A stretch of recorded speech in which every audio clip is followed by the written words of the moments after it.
Catherine Bernardo, talagang hindi na siya nagsiseryoso ngayon, no, sa relasyon dahil nga sa nangyayari sa kanyang pag-ibig kay Daniel Padilla at kay Andrea Brillantes. So marami ngayon ang nagtataka at sobrang talagang namang ibinibigay na lahat ng effort, no, ni Catherine Bernardo. Nagsusuot na siya ngayon ng super sexy na mga damit, hindi kagaya noon na talagang wholesome lamang ang panlabas, no, nakaanyuan ng isang Catherine Bernardo. Of course, marami rin naman ang nag-uudyok sa actress na talaga nga namang ang pagbabago ng panlabas na anyo, katulad na lang ng kanyang pagsuot ng mga sexy, no? Siyempre, dapat lamang umano na gawin iyon ni Catherine Bernardo. Siyempre, iba na ngayon at nasa tamang edad na si Catherine at dapat lamang na mas bonggahan pa niya ang kanyang career, no? Siyempre, ang pagsuot ng mga sexing damit ay hindi na dapat pinagkakaguluhan pa ng taong bayan dahil normal lamang umano ito.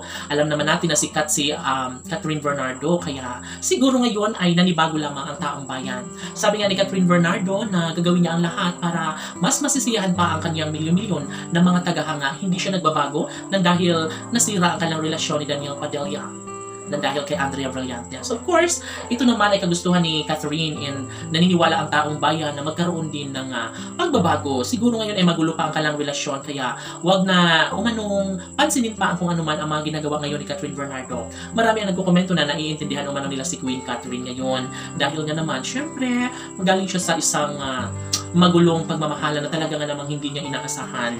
Of course, si Andrea Brillantes lang naman ang tanging punot dulo ng lahat. Siguro, marami rin naman ang sumisisi, no, kaya Daniel Padilla dahil kung talagang love niya si Catherine, bakit niya naman gawin ang mga bagay-bagay na talaga nga namang mas ikakasama ng loob sa puso at damdamin ni Catherine Bernardo. Siyempre, kung tunay na mahal ni Daniel Padilla si Catherine Bernardo ay dapat talaga na ipabatid ang isang mainit at tunay na pagmamahal na talaga nga namang habang buhay sanang mas liligaya si Catherine at Daniel.